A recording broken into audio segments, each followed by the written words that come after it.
Yeah. Down ready, stay ready. Aye.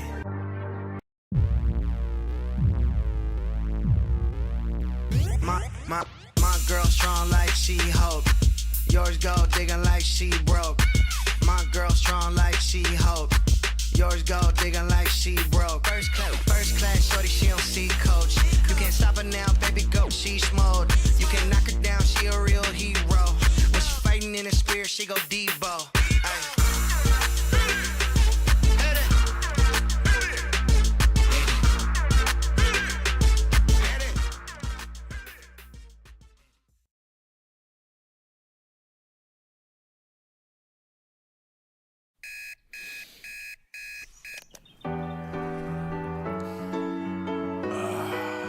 Everything husky. Good morning, it's another day, my friend. But soon the sunshine turns to moonlight, life goes It takes some time to say goodnight. You close your eyes to dream next thing tomorrow's here again. It's a brand new day, never hold on to hate. Cause you was placed here to be great. Please take your place. All queens got a seat at my table. Cause without y'all, then the man ain't able. Melanated queen, connected to the universe. And so I gotta thank my mom for my birth. If hate is the curse, then love is the remedy. So I send you love no matter creed or identity. Until infinity, look at you like you kin to me. Even when we disagree, yo, you still kin to me. In other words, I can't bring you no trouble, can't bring you no beef, don't wanna see you deceased. Now if I'm coming at you, I'm coming with a business plan. Cause every day I'm on some, yo, let's get this money, man. Yeah, and that's my real plans. I rest my head at night, I wake up, I got another plan. Good morning, it's another day, my friend. But soon the sunshine turns to moonlight, life goes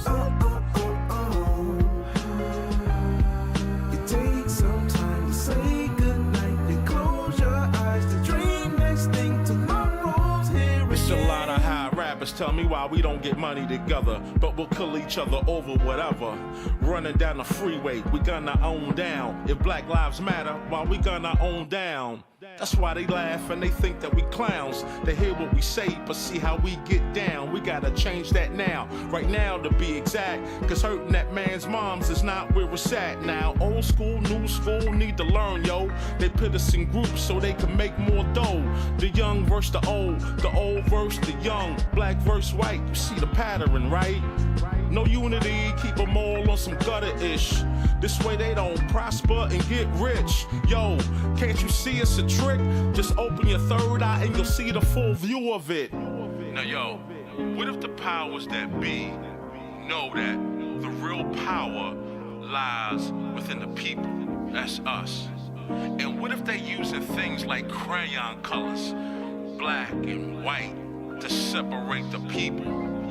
Hey, yo, you gotta wake up. Don't let them fool y'all. Spread love. Good morning, it's another day, my friend. But soon the sunshine turns to moonlight, life goes It takes some time to say goodnight. You close your eyes to dream next thing tomorrow's. Good morning, it's another day, my friend. But soon the sunshine turns to moonlight, life goes It takes some time to say goodnight. You close your eyes to dream next thing tomorrow's here again. Good morning, good morning, good morning, good morning. Good morning, good morning, good morning, good morning. Good morning, good morning, good morning, good morning. Good morning, good morning.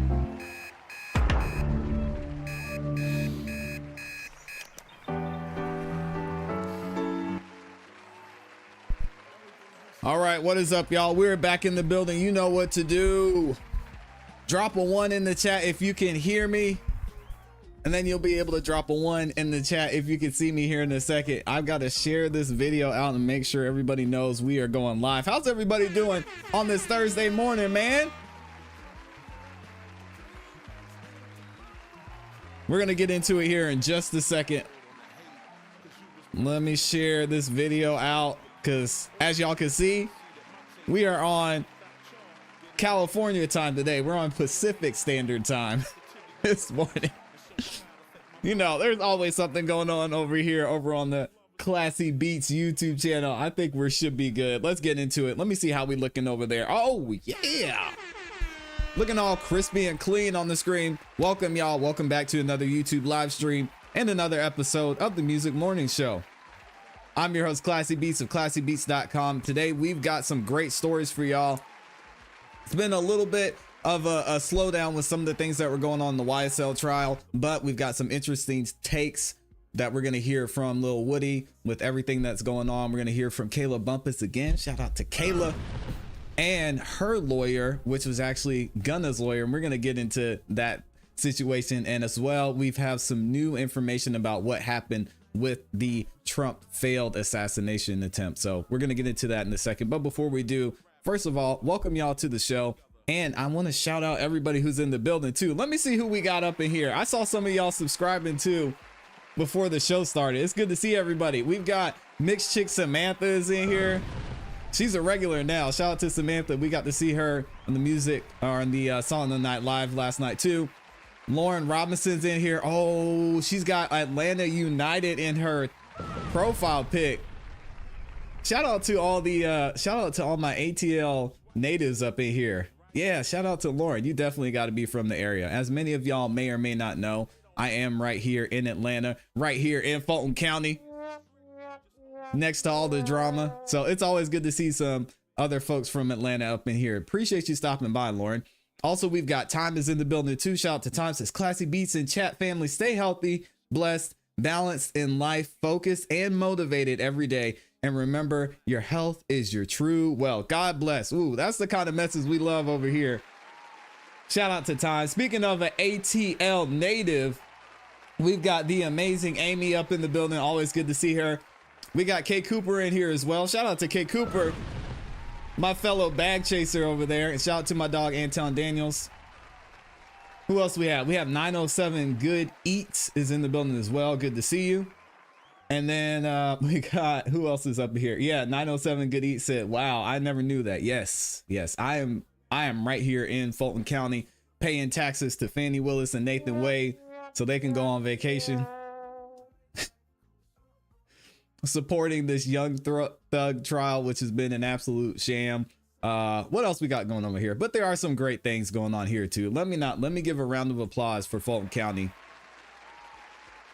With all the stuff that's going on with these few cases right now. I love being here. I love Fulton County, and I especially love the city that I'm in. I'm not gonna tell y'all what city I'm in though.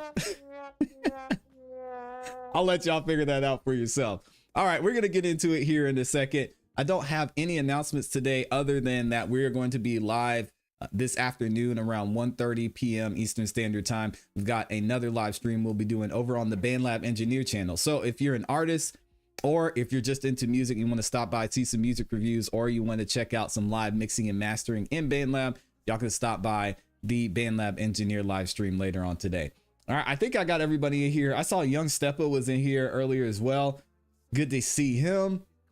And I think we're going to go ahead and get right into it. So the only thing I ask y'all when you join the show is if you could do me a favor, please. And I always beg for this. I'm going to beg for it every single show. If y'all could on your way in, make sure you like the video. Not only are likes free, but they help the channel continue to grow. And it lets the algorithm know you guys are enjoying the show and it shares it with more people. So if y'all could do that, I would greatly appreciate it. And thank you to everybody who already liked the video as well. It really does mean a lot. Hopefully y'all know that. All right, let me see. So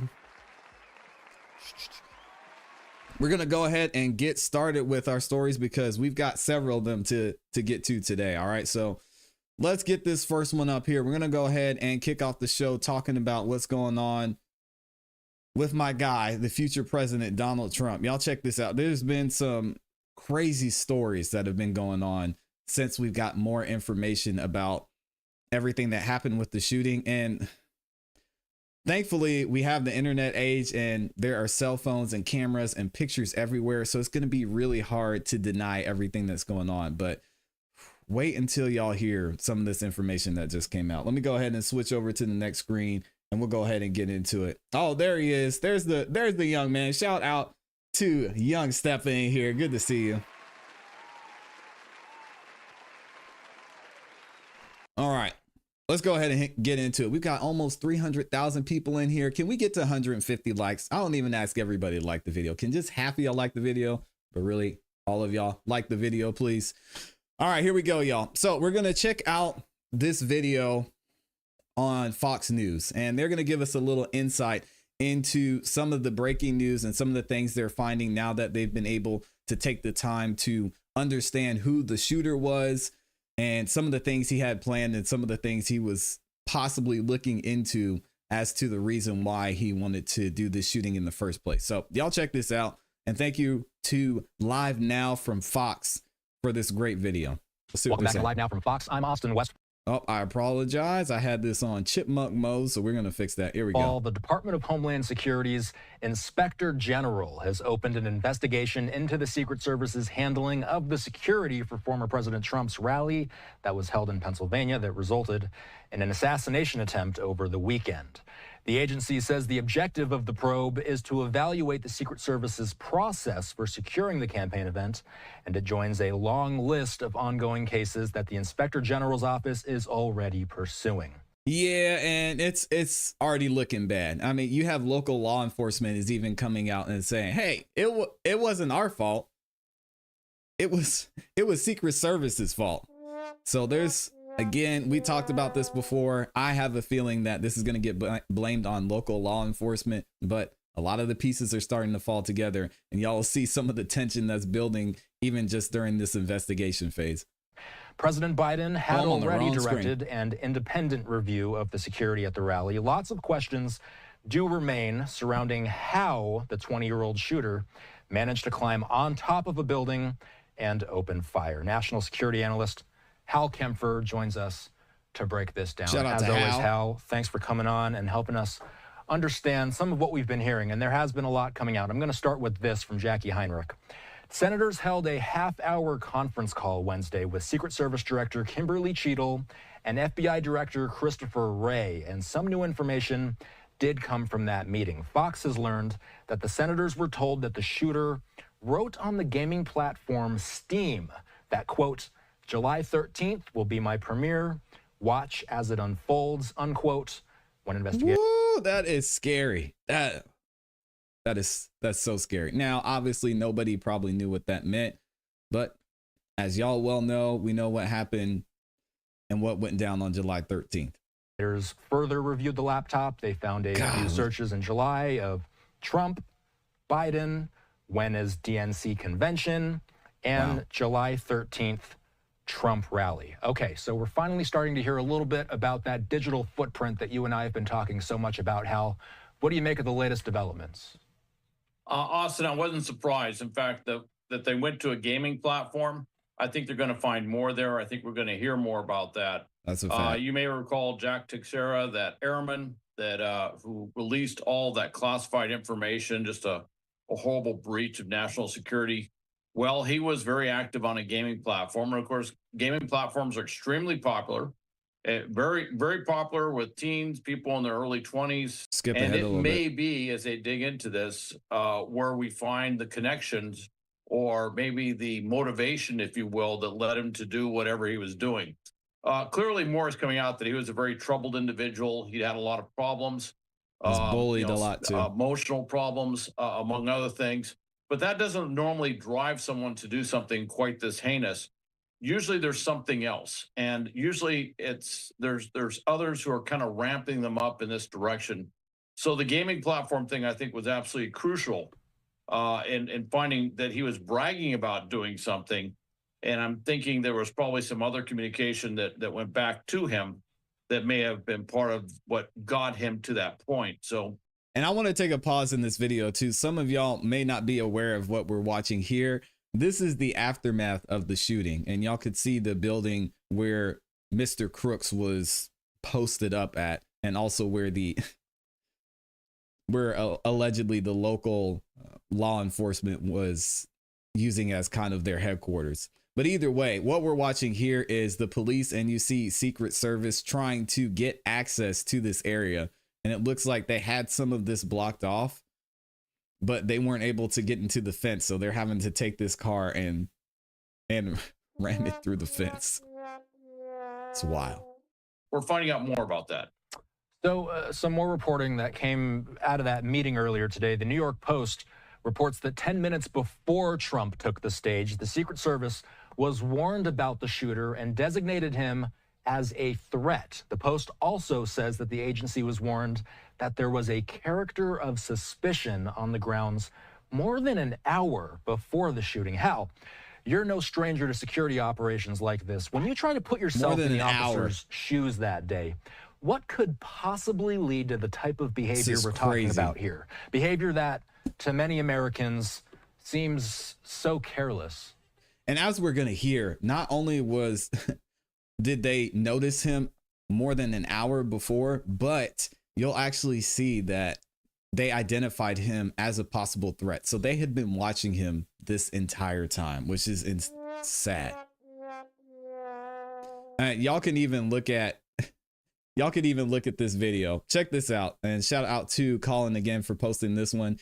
He said Thomas Crooks left a cryptic message on a gaming platform shortly before he tried assassinating Donald Trump in Pennsylvania. According to Fox News senior White House correspondent Jackie Heinrich, Crooks uploaded a message on the stream that said, and we just read this, July 13th will be my premiere. Watch as it unfolds, he reportedly said.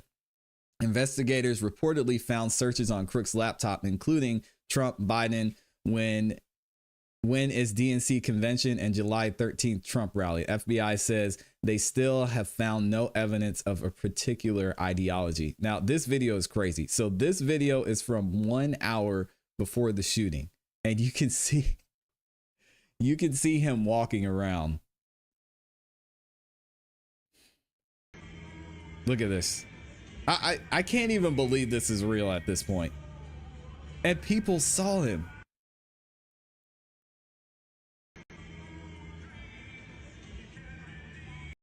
They recorded this guy, said, wow, that's strange. Somebody's just over there walking around.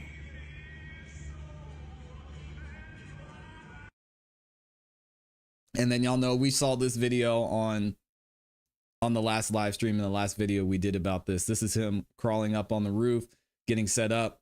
People were screaming, yelling at the police. There's a guy on the roof. There's a guy climbing on the roof. And there was 7 to 8 minutes before this even went down that they were letting the police and the Secret Service know that somebody was trying to get access to the roof. Well, there's obviously a failure in on-site threat assessment, if you will. There were those who saw stuff and they immediately identified it as suspicious, or identified him as suspicious. They saw activity, they identified it as suspicious. But there's a command and control problem that took place on site.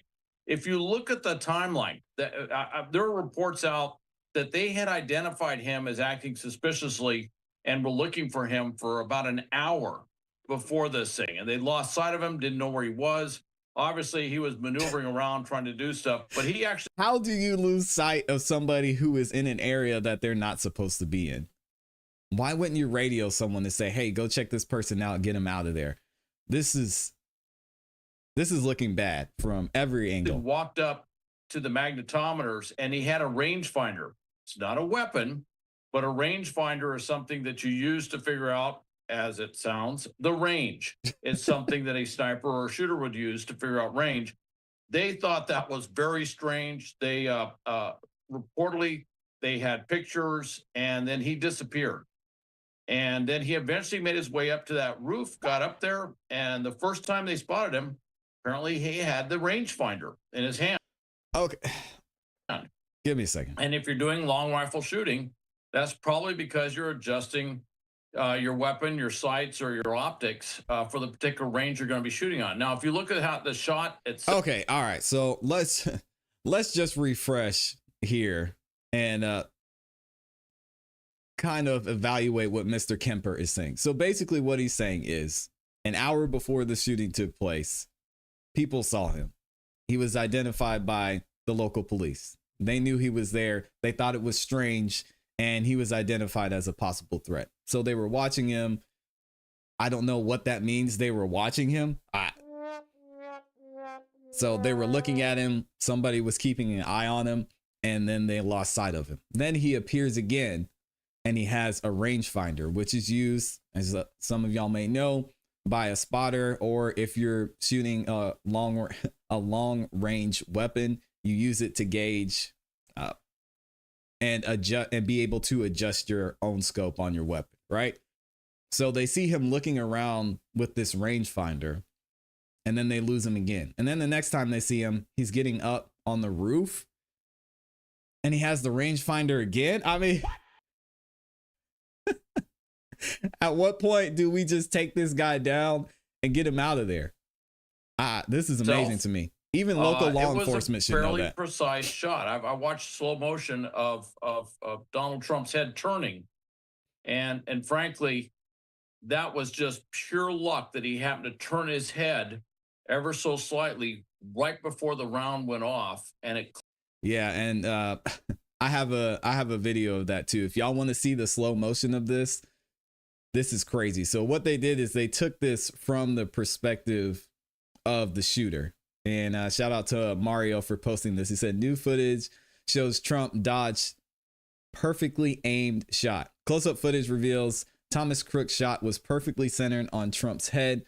Trump's head tilt to look at the screen graphic and leaning into the microphone saved his life. The footage was captured just seconds before the shot, and y'all can see it switch back and forth. So this is the area that he would have been looking from at Donald Trump. I mean, again, we talked about and we saw what the former Army sniper said when it comes to just your margin of error. The margin of error on this shot is just, it's very small. And the Army sniper said that he could teach somebody to make this particular shot in 5 minutes, and they could make that shot 9 out of 10 times. Check this out. Look at that. And I think they said it was a quarter of an inch away from hitting him. Crazy, man. This is not a mistake. Grazed his ear.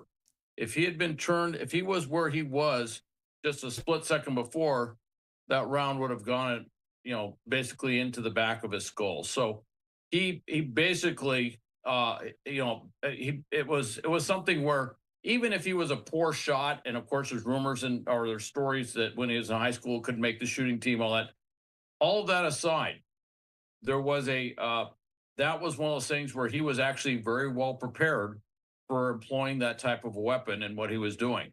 Wow. But it is absolutely, you look at the timeline, you go, why didn't they get, and I've been to major events where something comes up in the crowd, there's something suspicious, and they'll take the performer or they'll take the whoever it is on stage, and they will say, 1 second, we're trying to resolve something, and they will take them off the podium, put them someplace off to the side until the danger or whatever it is subsides. That actually makes sense. Why didn't the Secret Service do that? And then even after the shot was taken, you've got this 5'5" female Secret Service agent standing in front of Donald Trump, just holding her arm up. Then you've got Donald Trump getting up and say, wait a second, I need my shoes. Hold on a second. And then they expose him again after there had been an attempt on his life. This whole thing just doesn't make sense. Why didn't they notify him? There was a suspicious individual out there. Why didn't they take normal precautions one would take, certainly with a musical act or something like that, if there was even something like that going? Exactly. Why didn't they do that? It's very confusing. I think there may have been some communications problems with the radios, but of course, the big problem they have is that building was essentially unsecured. The law enforcement was supposed to be there, weren't there, and he got up on the roof. Does it appear to you that shortcuts were taken that day? That was my sense. Look, when you're running a big event like that, working security for it, you got a lot of things going on. You have And it's various local different law layers and enforcement stuff. too. My sense is there was a planning problem, a coordination problem, and a supervision problem. So basically, this was a shit show. I mean, just say it, Mr. Kemper. I'll say it for you. This was just, they weren't ready for this, and that's their entire job. The entire reason that they were here, they were there. It's to be prepared for a worst case scenario. And again, I get it. It's a small town, but Secret Service, they should have been prepared for this, and they met with the local law enforcement weeks, possibly months even, before this all went down. So it's just not adding up. One thing to hand off a zone to another law enforcement agency. In this case, they did to the local Butler Police Department. Butler Police Department, as I understand it, has 12 total officers. That's it. Oh, God. Butler Police Department, before the event started, said, look, we don't have enough officers to cover that building. They told Secret Service that. Secret Service knew it, and Secret Service didn't do anything. And here's the reality of a lot of these things. When you find these failures, after they get through doing the forensics on this event, somebody, maybe DHS, Office of Inspector General, needs to go back and look at previous events. I am skeptical. There's nothing to look at here. I'm sorry. And again, I know I keep interrupting him. I don't see what there's to look at here. Hey, next time, maybe we should have more than 12 police officers. I mean, God, even if they had one or two drones, just bring in someone locally to use some drones and see what's going on. You had enough local people there who thought something was weird. So get some volunteers, something, because this is not it. There's nothing to study. This was a complete, I mean, if y'all ever played sports, some games you just got to take it, throw it away and say, hey, we didn't show up this time. We'll do better on the next one. This is crazy. That this was a one-off. I think what happened was they had been taking shortcuts at previous events and getting away with it. And when it comes to security or it comes to emergency preparedness across the board, but certainly with security, shortcuts in security work until they suddenly don't. You know, you can get away with it for a while. Eventually someone discovers the gap in your security posture and they exploit it.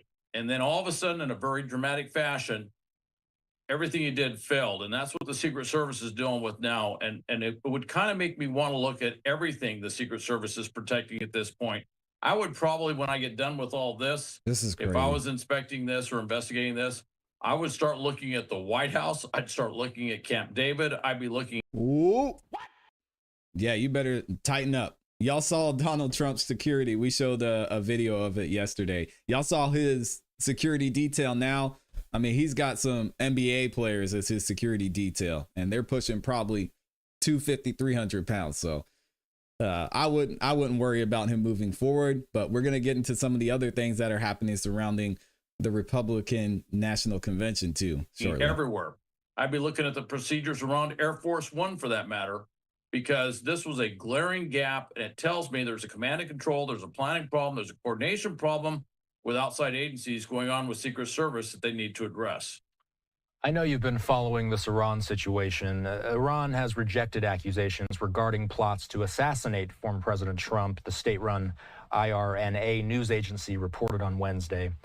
The news came out yesterday that a threat on Trump's life from Iran prompted additional security in the days before Saturday's campaign rally. But yeah, we're not going to get too much into that. We'll have to save this section for another video. But I want to know what y'all think about this entire situation, because it seems more and more as things are going on, we're seeing more videos like this. We're seeing more videos and learning more about just the huge gaps in security that happened here. And it's more and more pointing to that this is looking like this was intentional.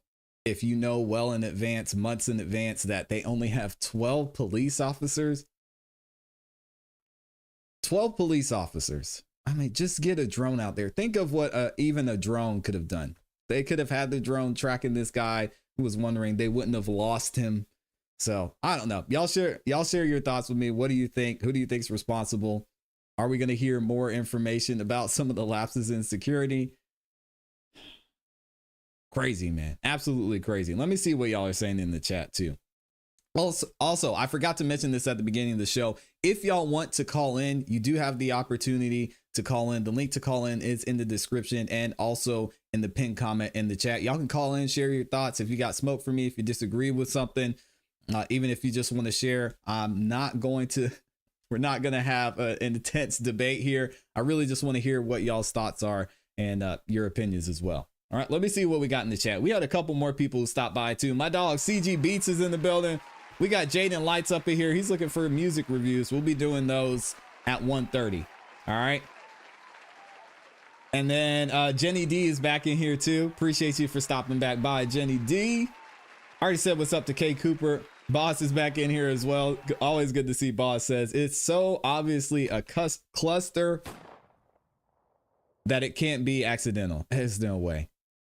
It's like the coach of the Mavericks putting 4 guys on the floor against the Celtics and wondering why you lost. Yeah, this is, I think it's so funny that, I just think it's so funny that he's saying, yeah, you know, they really have to look at this and they have to look at other aspects of Capitol Hill and the White House and the security. It's like, no, man, they did not care. They did not care.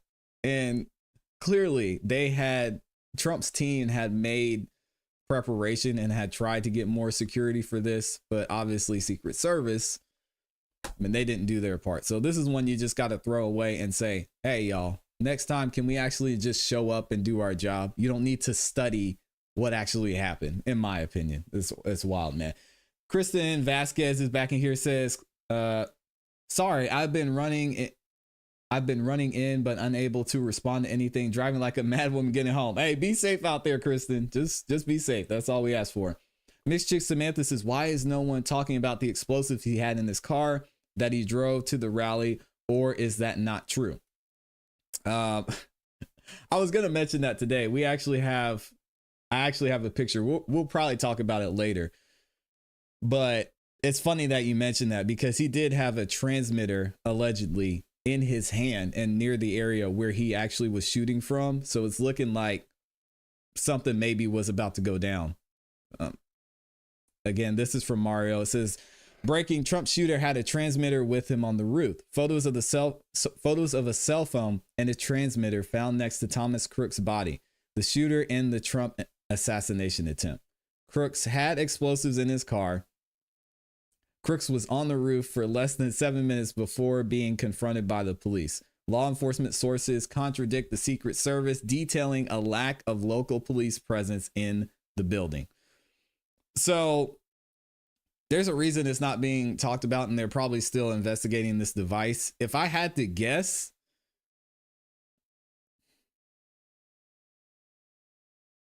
I don't see that he would take the shots and then try and use this transmitter. So it's most likely that the transmitter didn't work the way it was intended to. And that's probably why they're not talking about it. Because can you imagine being somebody who was near that car and then you find out it could have possibly been blown up?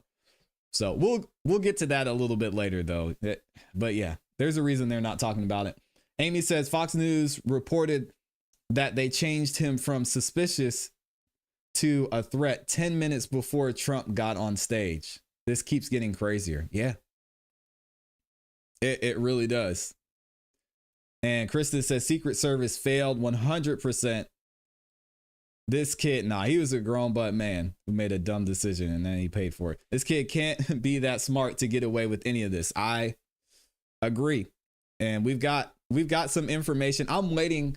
I don't want to give out bad or false information. So I'm waiting to see how things develop before we actually talk about some of those things. But we've got some more information on what could have possibly happened. So it's crazy out here. Boss says Trump's rolling with Shaq as security now. Did y'all see his security at the GNC? It was wild. Kristen says they have asked for extra help a while back, and Secret Service is saying they haven't gotten any notices for that. Yep. And that's not true. We know that's not true. What else are y'all saying in here? I want to make sure I don't miss anybody.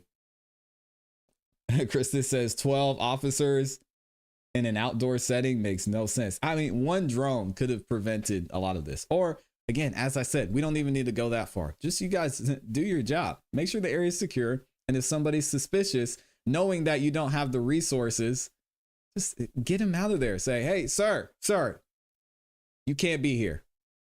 And then if you see him take out a device and start to go like this because he's been caught, maybe we should apprehend this guy. I don't know.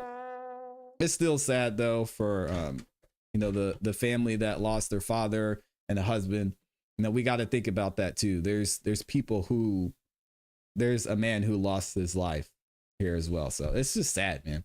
His parents called the police and said he was missing, supposedly worried about what he was going to do. None of this makes sense. Oh my gosh. Oh, he said, you actually said GNC instead of RNC. Trump was looking for all that protein powder. He was up at the GNC with all the bodybuilders. Yeah, RNC. I got protein on my mind. Oh man, they had one job. All right, let's go ahead and get into this next topic. Let's see how the likes are looking. We got those likes up. Man, we got 400,000 people in here and only 31 likes. Could y'all do a favor? Just take 2 seconds. This is all I ask. Just take 2 seconds and like the video. I don't even think it takes 2 seconds. Appreciate y'all being here. We're going to go ahead and get into our next topic if we don't have anybody that called in, which I think we're good. All right, y'all, we're going to go back and get into what our guy Lil Woody is talking about. So most recently, which is, man, if y'all haven't checked out this interview, let me see. Hold on a second. I messed this up. If y'all haven't checked out this full interview, make sure you go watch it. I'll have the link to this interview in the description. But we got to give a shout out to the Danza Project podcast. They were able to do a sit down interview with Lil Woody, and he talks about everything that's going on in the YSL trial. He gives a little bit of background of his history and how he got involved with YSL and what he thinks about some of the things that are being said and done in this trial. Now, specifically want to focus on just his connection to Young Thug. And he actually makes some comments about how he feels about Gunna and what allegedly happened with Gunna in this trial and all this and just all the backlash that Gunna is getting from that. So let's go ahead and get into it. First, Lil Woody's going to give a little bit of a story about something we talked about where he was in the car loading up his daughter and he got shot at by allegedly somebody he doesn't know who was in the car. Let's see what he's talking about. I'm going to ride by everybody from it. But yeah, I started doing other stuff and meeting other people and going other places. Went from there. So around that time, you're in trouble. Now, speaking about your children, I know that there was an instance where, somebody tried to take a shot at you when you were with your daughter, right? And that was not the first time. That was the second time that happened to you. No, I think it was the first time, only time. There's a story of you being on in a car driving on the thruway and they tried to take your life. So he said, I don't recall. Daughter, it was just one incident. Yeah, no, with your daughter was after.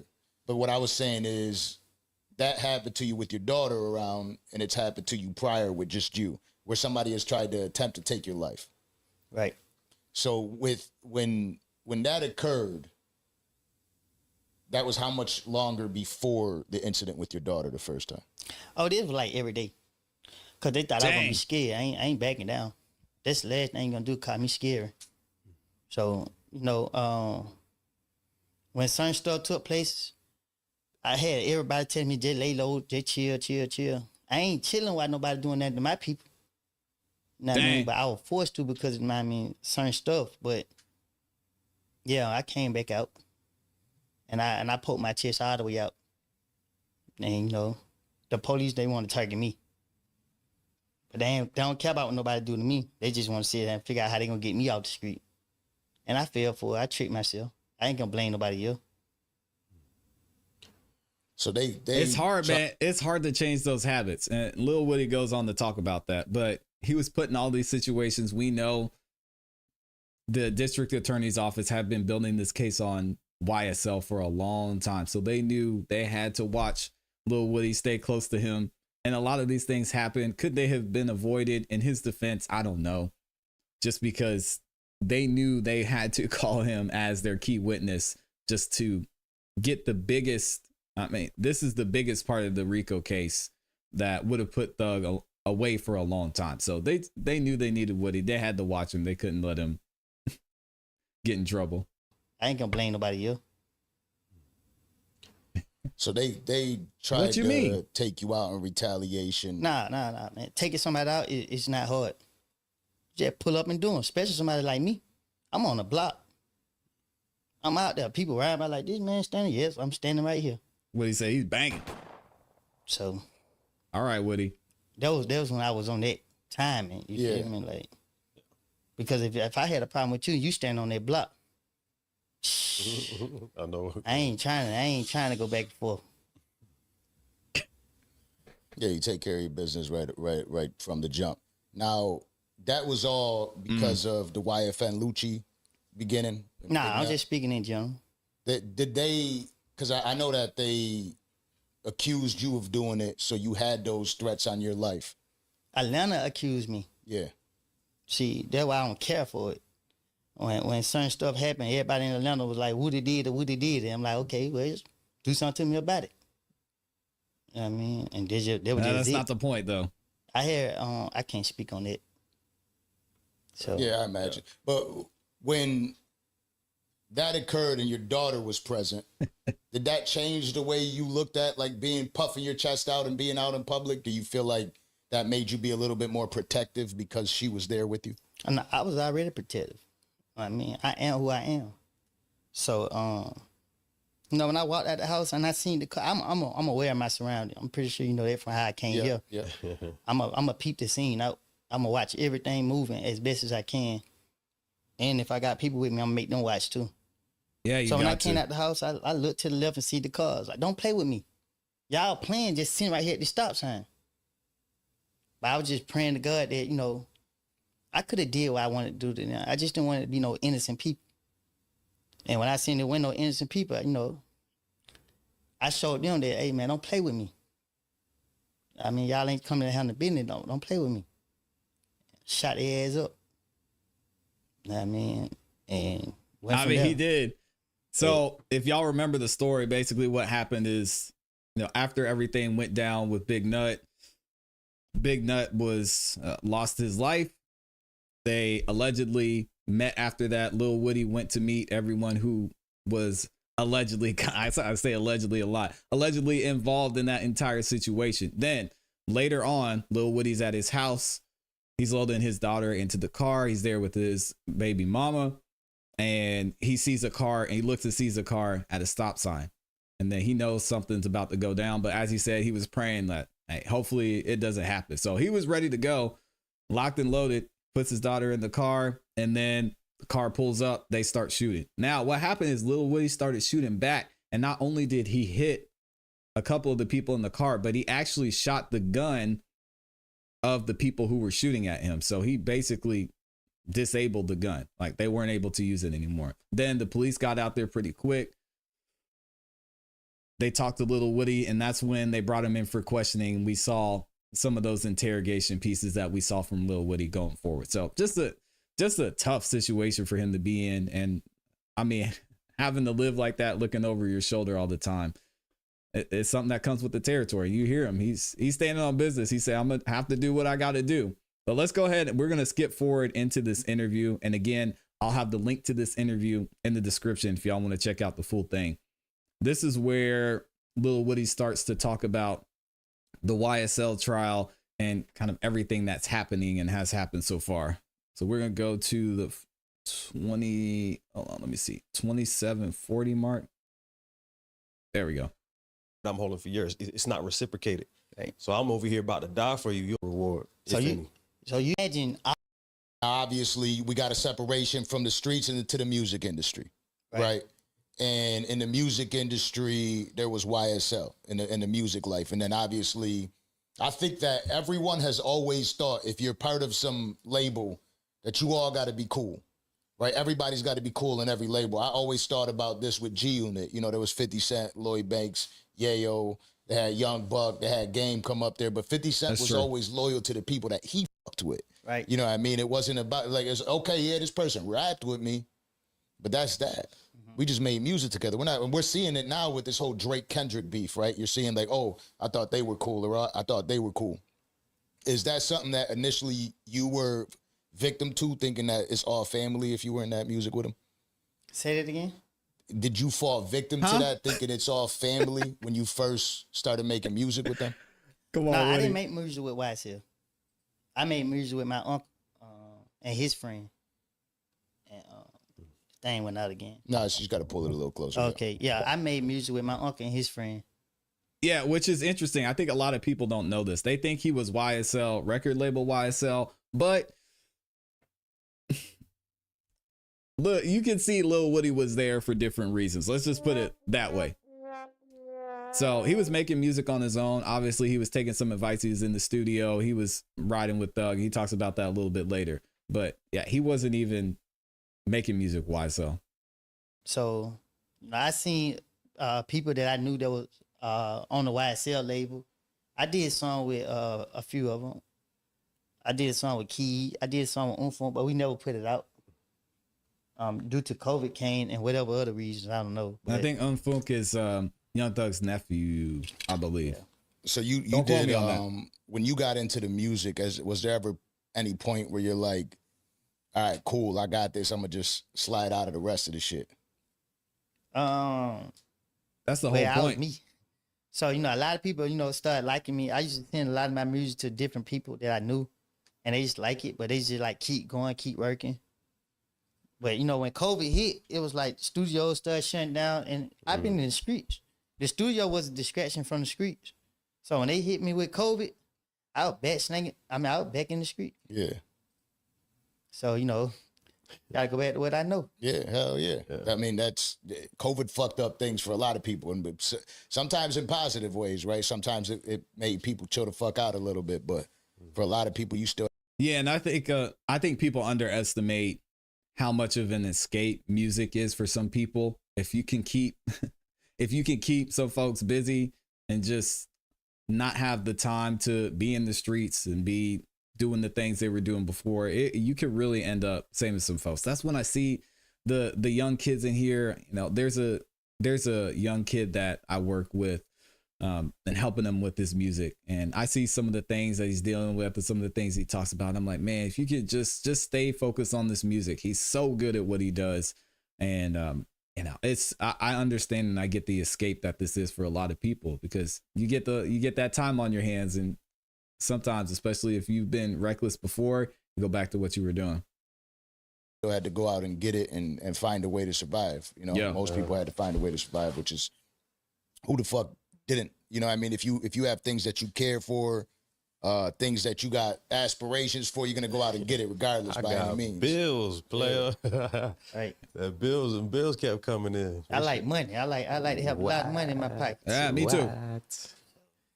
So now you got all that shit going on. At what point, if you're even at liberty to discuss this, at what point did you link up with Thug, or what was it like just being around in general? Man, he showed me more to life. That's cool. Man, it was fun hanging with him. You know what I mean? All the cool restaurants, all the cool shopping and spots, and here, there, everywhere. Yeah. See, I ain't never been a handout, so I ain't. Shout out to King stuff like Slime. that, but the planes, riding the planes, going, we came to Miami like a lot, and just going different. I seen there was more to life, and I enjoyed it. You know what I mean? But without good, bad come with it. Yeah, That's true. and I imagine that's distracting too, seeing that type of life. You're how old at that point? Around what range? I was in my probably like early 20s. Oh yeah. Yeah. No, so that shit was fly then. Yeah, it was. I stayed like me and him. We hung around, like we stayed together most of the time. But me and him ain't do much. Everybody else went to party with the girls and stuff.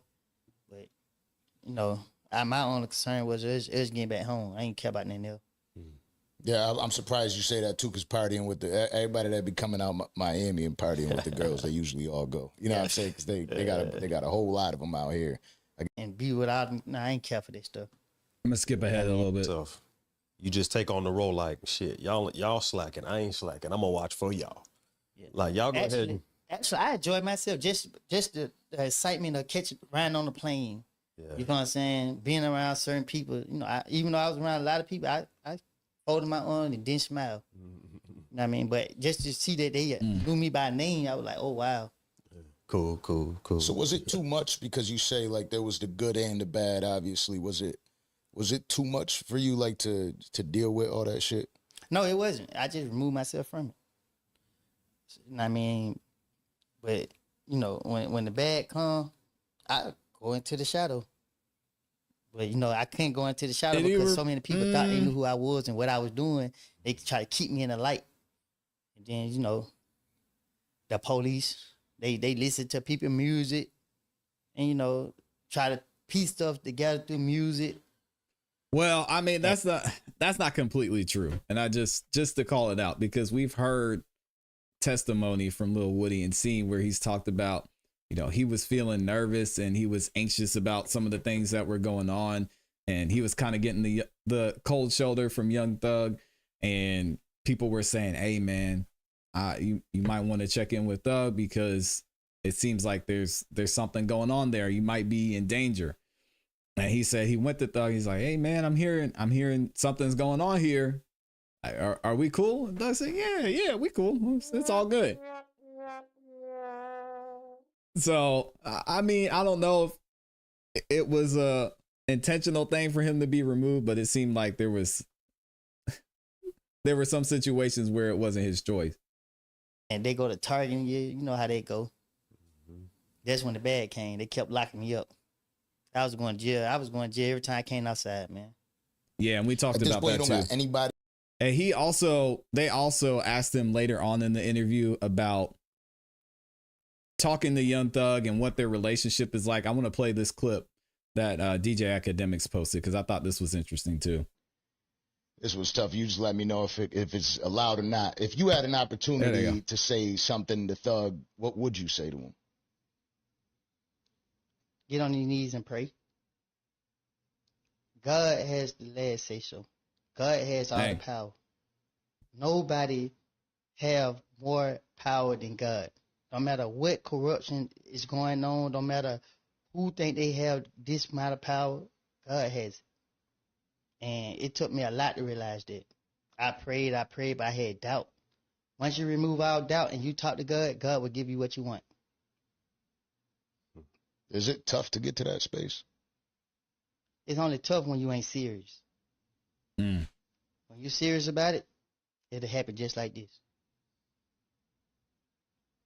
Is that what is bringing you peace today? Yes. I've been to church every Sunday since I've been out. Good for him, man. Even when I don't understand, just trying to stay focused and just trying to get to church, it was proven to God that I want to do better. So when I go out in public, I don't worry about nobody trying to harm me or hurt me because I feel at peace. I feel, when I say at peace, I'm saying for danger or harm. But I just want people to know when you see me, don't just run up on me because I don't want anything negative to occur. But I be feeling protected by the Lord. Yeah, and shout out to Lil Woody. That's why so many people don't understand just life after. I mean, this situation is crazy, but life after a felony with a lot of these guys, I mean, the barriers to integrate yourself back into society are so tough. That's why I'm kind of glad that Lil Woody's, in a sense, starting to do things for himself, starting to see that there's a way that he can capitalize off of some of the situations he's in, so he doesn't have to go to that, or he doesn't have to go back to that. Because even with him now, I mean, I don't know, is he still involved in this ongoing trial? I mean, he's being held up by that. He's got all the situations going on. Once everything is done with, where's he going to be left off? He's still probably worried about his life, about his kids, about his family. So, I mean, there's just a lot you have to deal with. Yes, they made decisions and he made decisions to get into this situation. But if you listen to and hear his story, there's a lot of things that led up to this. And, you know, it's good to see that he's got this opportunity to kind of do something different and move in a little direction. I hope he continues to go this way. I think the folks over at the Danza Project did one of the best jobs I've seen interviewing him and kind of avoiding getting him to talk about the ongoing situation in this case. The last thing I wanted to cover though here is something that's really interesting. Lil Woody talks a little bit about Gunna because, as y'all know, I had some smoke for Gunna throughout this whole YSL trial, and we talked about it here, what was going to happen after the trial was over, after he pleaded, and Lil Woody has something to say about that too. I want y'all to see what he says and get your thoughts and hear what you think. So we're going to skip ahead to the 52:10 mark and see what Lil Woody has to say about my guy Gunna. And shout out to Gunna, man. He's been absolutely killing it since he got out. And I swear you couldn't tell me I was no man yet. Yeah, I was out there. And everybody who know me personally know me. I was hanging out the car, having fun. Listen to that. You knew me when you heard that song come down the street. But yeah, that's a good one to go crazy too. That's for sure. Now, people coming up listening to these musicians, right? And then you get the opinions, right? I'm not sure if you were familiar with Gunna at all. Like, was that somebody that you, obviously being around Thug, you had to meet Gunna a few times? But I met Gunna like once or twice. Yeah. Yeah. And then what do you Gunna's think about everything? Like, because you speak about the way the world views you. What do you think about the way that the world viewed Gunna and then him coming out and making music and still being just as popular, if not more popular now? I think the world problem is they in the wrong business. Y'all worrying about, because you can't, people trying to blame or fault Gunna for something that, first of all, Gunna never portrayed to be all this stuff that they trying to make him be. You know what I mean? Gunna is a good person. You know what I mean? Even though Not the cap. Now, I'm not going to be too petty on that one, but I'll just say I disagree. But we'll keep it moving. Gunna never portrayed to be all this stuff that they trying to make him be. You know what I mean? Gunna is a good person. You know what I mean? Even though I haven't spent a lot of time around him, but, you know, I heard nothing but goods about him. And, yeah, you know, I don't know how Gunna may feel about, you know, everything, but to me, I don't like it. Y'all like the video? You know what I mean? Because whatever going on with this case, it's only involved the people that's dealing with this case. Yeah. Other people are putting their own input on it, and they're not helping the situation at all. You're stirring up stuff. You're keeping stuff in the media. You know what I mean? Who know what these jurors can see? You feel me? Whatever going on, just let it play out. Because if I'm gonna let him finish. Because if you ain't gonna go do nothing about it, shut your mouth. You know what I mean? I don't think Gunna is a snitch. No, because nothing he say is gonna be used in that trial. Taking a plea deal, everybody done took a plea deal. That's true. That's the truth. Everybody done took a plea deal. They done been going to jail. Every street person I already know, Gunna ain't did nothing wrong. He ain't got to get on the stand and testify. You can call me a snitch all day. You know what I mean? It is what it is. It don't bother me. Feel how you feel. Just don't. I don't think it should. Don't get out of pocket. Yeah, and it's interesting that he says that. There's a couple interesting points here. One, when Lil Woody talks about being called a snitch, I mean, I get it.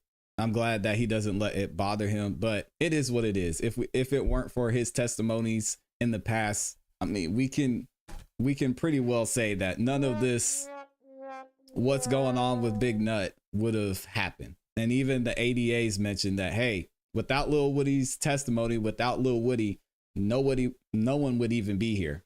So, I mean, you got to take a little bit of a responsibility there. But secondly, when he's talking about people who are talking and bringing up things in the media, I'm going to give my opinion on this. So y'all have to bear with me here. This is me just looking at the bigger picture and kind of seeing what could he possibly be talking about or pointing to. And I think the thing that he's referencing here when he talks to people keeping it in the media is not necessarily the media or us talking about it here. If y'all remember, there was a situation that went on between Lil Baby and Gunna. So we're going to get to that in a second and talk about Lil Baby. But what I want to do is kind of break down and remind you guys of what actually happened with Gunna and the deal that he took. So we're going to go over to billboard.com. That gives a good background and gives a good, I guess, summary of what was going on in this case. So it says Gunna to be released after pleading guilty in YSL case, but says he hasn't flipped on Young Thug. The rapper said he'd taken a plea deal to end my personal ordeal, but would steadfastly refuse to work with prosecutors. All right, so shout out to Gunna for that. Gunna pleaded guilty Wednesday, December 14th, not that long ago, in the closely watched criminal case against Young Thug and the other alleged members of an Atlanta gang, ending his involvement in the sprawling. I guess that's a weird word to use there. In the sprawling case and securing his release from jail, though the rapper stressed that he was not cooperating with prosecutors. In a statement released by his lawyer, Steve Sadow, Gunna, real name Sergio Kitchens, said he had taken a so-called Alford plea, a maneuver. I don't know why this page keeps doing that. Sorry, y'all. Give me 1 second. There we go. A maneuver that allows the defendant to enter a formal admission of guilt while still maintaining their innocence to end his personal ordeal, which is what he said before, right? In technical terms, the rapper pleaded guilty Wednesday to a single charge against him and was sentenced to 5 years in prison, but was released because he was credited with 1 year of time served and the rest of the sentence was suspended. So he was in jail for a year, 2022 to 2023. All right. Fulton County. What is going on with this page, man? Here we go. Fulton County jail records confirmed Gunna was released later on Wednesday. Despite the plea deal, Gunna stressed that he had not agreed to work with prosecutors in any way to convict Young Thug or any of the other defendants. So, I mean, that makes him not a snitch, in my opinion. While I have agreed to always be truthful, I want to make it perfectly clear that I have not made any statements, have not been interviewed, have not cooperated, have not agreed to testify or be a witness for or against any party in the case, and have absolutely no intention of being involved in the trial process in any way. All right. Hey, so we got to give him, listen, that's more than our guy Lil Woody said. It is what it is. In footage of Wednesday's plea deal hearing broadcast by a local television station, y'all see the station there, Gunna acknowledged that if called by any party in the case, he would be required to testify truthfully, but still could exercise his Fifth Amendment right to avoid incriminating himself, which we know Lil Woody gave up. All right. So, hey, to me, it doesn't seem like Gunna was snitching or hadn't snitched. He pled guilty and he wanted to get out of jail. So, I mean, I don't see any problem with that. They give a little bit more information and background on that, but we don't have to go into it now. So what happened after that? What happened after Gunna got out and was released? Well, this is where some of the people who were talking, as Woody said, might come into play. So Gunna gets out. Of course, people were calling him a rat. I had the conversation here on this channel. I was like, hey, y'all, do you think that Gunna snitched? We reviewed some of the information from what was going on. A lot of people were saying he's a rat. One of the people that said he was a rat was Lil Baby. And we're going to talk about that here. This happened shortly after everything went down with Gunna. Lil Baby disses rat Gunna after Drip Too Hard plays during concert. Oh my gosh. Lil Baby took a shot at Gunna after one of their past collaborations played at one of his concerts. A video circulating online shows Baby saying, "The rats. F the rats. Turn this ish off," after Drip Too Hard began playing through the speakers. Dang. Yeah. Lil Baby was not feeling Gunna. His comments reference Gunna taking a plea deal in the YSL RICO case, which Young Thug is currently on trial for. Despite the video just now surfacing, it was unclear when the concert took place. According to the fan account, the clip is from the beginning of Lil Baby's It's Only Us tour, which began in July. However, the 4PF rapper since performed Close Friends, another Gunna collaboration, at a show in Dubai in November. The apparent hostility between the Atlanta natives can be traced back to last December when Gunna secured his release from jail by entering an Alford plea in the YSL RICO case. We just talked about that. Baby appeared to take subliminal shots at his former collaborator in a song snippet that surfaced in June, in which he also defended Young Thug. Y'all can read. I'm not going to read that out loud. Taking pleas. I know Slime ain't happy. Now, as Lil Woody said, there were several people who took pleas. So we don't know, or we haven't looked into who may still be willing to work with the prosecutors. But it's interesting because Lil Woody is one of the main ones. So I don't know. Could there be something there? We'll have to wait and see.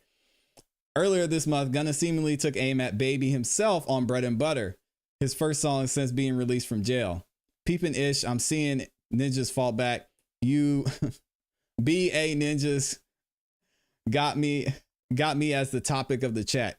You switched up on me when you know you was in business with a rat. Ooh. Dang. And the boy that's like your brother and nobody speak on that, he rapped.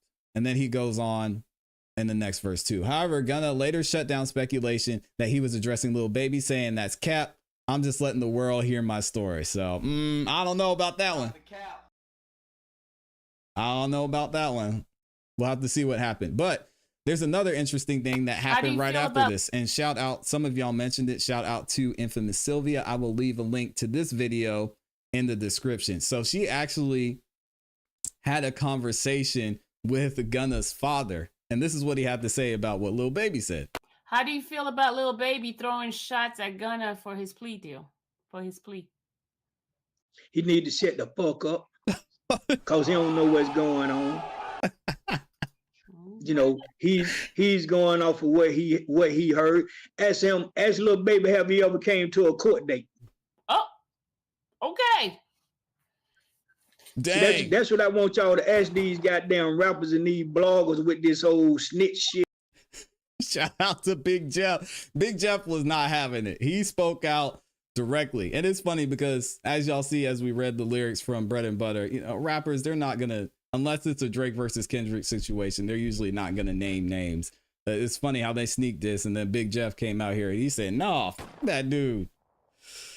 Oh my gosh. So it's interesting and it's very confusing in my opinion, because it seems like there's a lot we don't know or understand when it comes to the relationship between Young Thug, Lil Baby, and Gunna, because recently we have this article that says Young Thug tweets in support of Lil Baby after video of Gunna saying he is still signed to YSL goes viral. So we don't know who's on whose side at this point. In an unexpected turn of events, hip-hop icon Young Thug took to X publicly to express his support for fellow Atlanta rapper Lil Baby after Gunna's affirmation of his continued YSL affiliation went viral, which it kind of makes you wonder if Young Thug is siding with Baby after Baby said what he said about Gunna. I mean, is there beef between Young Thug and Gunna? Because this happened recently. This has happened right 3-4 weeks ago. On June 26, 2024, Thug posted a tweet on X suggesting that regardless of what Lil Baby says or does outside, Young Thug will support him. This statement, no, we're not allowing that. Let me see.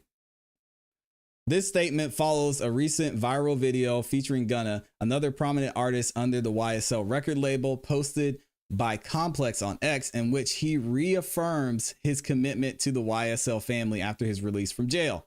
All the tension surrounding the recent tweets and statements stems from the 2022 arrest of Gunna, Thug, and several other YSL members. It is alleged that Gunna snitched during this time and abandoned YSL as per Rocks. And the reason, again, people are saying that is because he got this deal. So they want to know what he gave up to be able to get out, right? According to Uprocks, the authorities arrested Young Thug and other YSL members, including Gunna, in May 2022 under racketeering, influenced, and corruption organizations allegations, or RICO, right? And then this is the tweet that y'all can see from Young Thug. He says, whatever Wham say goes. All right. On Wednesday, Young Thug wrote a tweet showing his support for Baby, as he has supported YSL since the RICO controversy. Young Thug did not make any direct reference, but the mention Wham which is what Young Thug calls Lil Baby, suggests that this tweet is for Baby. Whatever Wham say goes. It's interesting he took the time to tweet that too. So I don't. There has to be something there.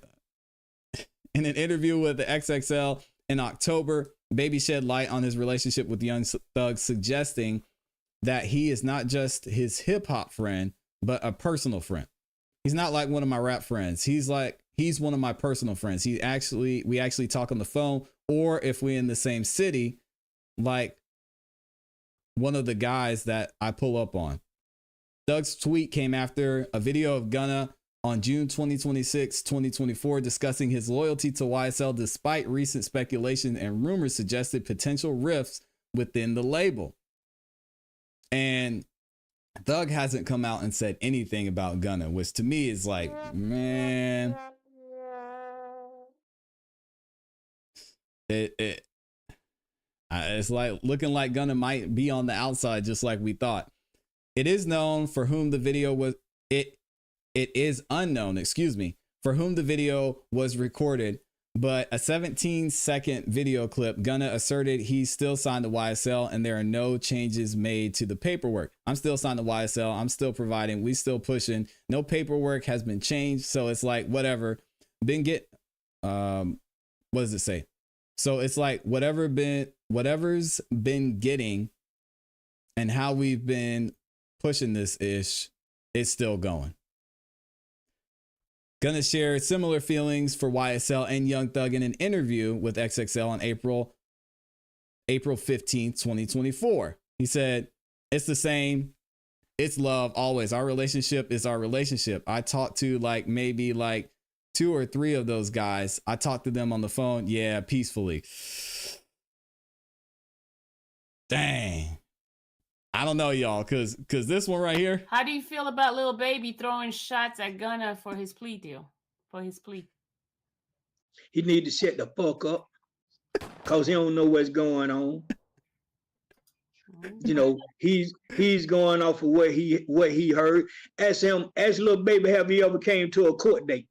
Oh, okay. See, that's what I want y'all to ask these goddamn rappers and these bloggers with this whole snitch shit. Yeah, so hey, if Thug's co-signing Lil Baby, what does this have to say about Gunna? I don't know. But anyway, y'all have to let me know what you think in the comments and in the chat. Lil Woody, I think he told a great story. I think he gave some great insight into what he thinks about this entire situation. Where do y'all think he stands? If there's this much tension between Young Thug, Lil Baby, and Gunna, where do y'all think Lil Woody stands in this whole YSL situation? Because he is the main focal point of this entire case and the reason the whole thing was going on in the first place. No, I'll have to see what y'all are saying in the chat. Shout out to everybody who's in here, man. I see my guy, Mr. Tesla, up in here. What's up, man? Shout out to Goner Dang in the building. Said Big Jeff was also at the Gunner concert recently. See? Some of these dudes just be talking. We're up to 70 likes. Can we get, we got to get at least 130 likes. I try and keep it to 50-50. So if y'all could, if 50% of y'all could like the video, I'd like for everybody to like the video, but if y'all could, I would appreciate it. It does help the channel continue to grow. Let me read a couple more comments, and then we got, man, I had a couple other topics I wanted to get into as well, but we'll see. We'll see if we can get into them. Let me see what else y'all are saying. Roro said Thug's kids are doing a rap video and mentioning nut in it. They were cutting up too. Yeah, I saw the clip of that. It was pretty funny. Lauren's up in here. Shout out to Lauren. We got Snappa Slappa in the building. What's up? We've got M. Shannon's up in here. Said, thank God you play that. I was trying to type what he said. Which part, M? You have to tell me which part you're talking about. Wealthy Wisdom is in here. It says Classy Beastman Sylvia just said there will be a status hearing tomorrow. She broke the news. Yeah, we're going to get into it tomorrow. I'm just trying to decide, and I heard that. I'm just trying to decide if we're going to push the show back or if we'll break the news live. So we'll see what we're going to do tomorrow. Either way, y'all know we're going to be here and talking about it too. So shout out to Wealthy Wisdom. I appreciate you letting me know about that. Yeah, shout out to Infamous Sylvia too. Let's see. Mr. Tesla's in here. He said, get him, Pops. Pops wasn't holding back. He said, man, get Lil Baby out of here. Lauren Robinson says, Woody brought it and dismantled the case. He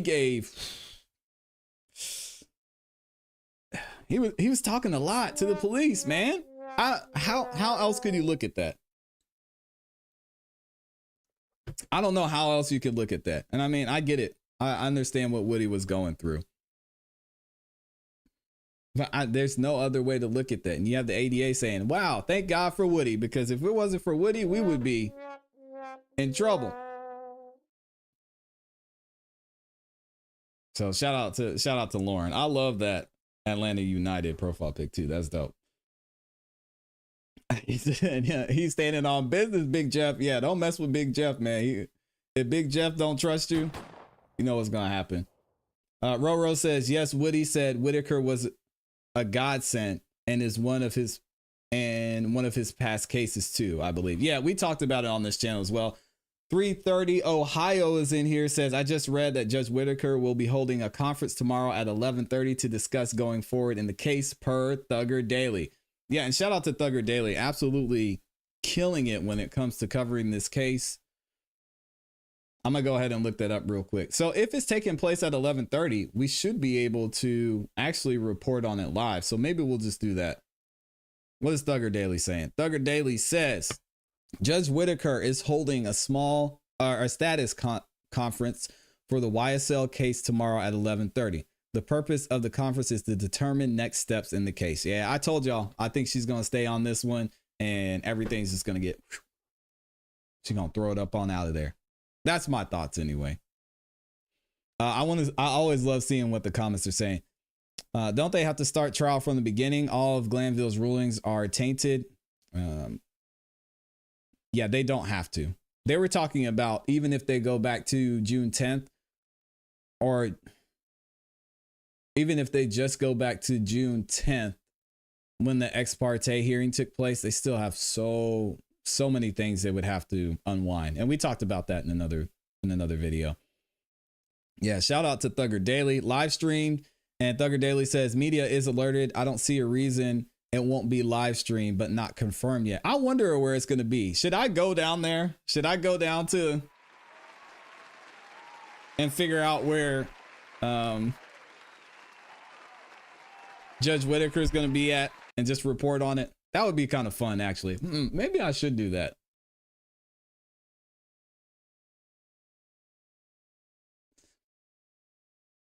I have to think about that. That might be a fun trip to do. I don't know. Y'all let me know if I should take a little drive down there to Fulton County. Yeah, so shout out to Thugger Daily for breaking that. We'll have to see what's going on with that one. What else are y'all saying in the chat? Shout out to Prince Harry in the building. Prince Harry says, one thing for sure, if Gunna on Thug's paperwork, he knows everyone knows if Gunna's on their paperwork or not, period. Yeah, and I mean, could this be Gunna trying to make up for things? I don't know. I don't know, man. I don't know. Mixed Chick Samantha says, ClassE, you sure you want to? Bring water. I know, right? I'm gonna be down there dying. Boss says, are you up in North Fulton / Milton? I am not going to disclose that information. Just know I am in Fulton County and I'm very close to what's going on here. But I am in Fulton County. I know Fulton County is huge. But yeah, I'm not even gonna answer those questions, boss, because I don't want to narrow it down, say yes, no, yes, no, and then you got some crazy person going back because saying, okay, so he said he's not in Milton, but he said that he's near Dunwoody, but he said he's too far from Roswell. But then also he said, nah, we ain't doing that. No, it's not you, boss. I know it's not you, but I just you got to be conscious about those things. But yeah, if you want to come find me in Fulton County, you can come find me. What else are y'all saying here? Should we get to another? We've got, man, I've got so many good topics I want to get into. We're going to cover all of this. You know, we might be in here. Kristen Vasquez says, you and FBI Amy, you guys work the crowd. Yeah, you know, we're experienced. Amy's way more experienced with me though. She's way more of a professional than I am. All right, so we had somebody that called in. Shout out to you for calling in. Let me see who this is. Yeah, I don't want Wooly. I've called Woody a snitch a couple times. I don't want Wooly. I don't want him pulling up on me. Let's see who we got over here. We got Morris in the building. Morris, I appreciate you calling in. Can you hear me okay? Check. Morris. Turn off the echo cancellation too. Check. Damn. Can you hear me now? Hey, there it is. Shout out to Morris in the building. There we go. How you doing? I'm doing well, brother. How are you? I'm doing fine. Good. What's on your mind? I called in to Miss Sylvia live yesterday, and I asked her, was there something funny about Kayla and Woody YouTube being wiped out? Could the state have something to do with that? She was like, no. Woody got a publisher, and his publisher redoing his YouTube, and she don't know about Kayla's. But I was listening to Max Short, and he was talking about he watched one of Woody videos on YouTube, and it was something like he was gonna use it for evidence in court. And I believe that the state saw that interview, and that's why they wiped all the stuff off of their YouTube page. Could that be true? Listen, Mr. Morris, I dropped the video this morning. If you missed it, I watched. You did watch it. So listen, man, I'm not a lawyer. I don't even know what my IQ is, but I like to think I have a good bit of common sense. And usually 1 + 1 = 2, right? If you have someone making a public service announcement saying, hey guys, I just wanted to let you know, for some reason my stuff got taken down. I don't know what happened. Then within days before that, you have somebody who is involved in this situation saying, hey, not even saying anything, just their entire content being taken down and removed. For us to sit here and think that it's not connected, I think would be foolish. And I think it would be, I think it would be, how should I say it? I think it would be an insult to most everyone's common sense. So I'm just pointing out what I'm seeing, and I'm going to let everybody make their decision. Personally, I would definitely see, especially if you have a lawyer saying that he's going to use this as evidence. Right. I could definitely see them pushing them to take this down. And if he has a PR person, if he has somebody that's representing him now, Lil Woody, most definitely they would say, hey, hold back on this. Hold back on any interviews where you talked about what's going on in the trial, because this is going to be used. It's just, again, it's just common sense to me. So Kayla, we were actually going to review it. Kayla actually had her lawyer up on a live stream a couple of days ago, and they were talking about the whole situation. And there's some interesting things she said there. But I think if you look at what she said in her live stream, I talked about in the video, to where she's saying, hey, things got deleted.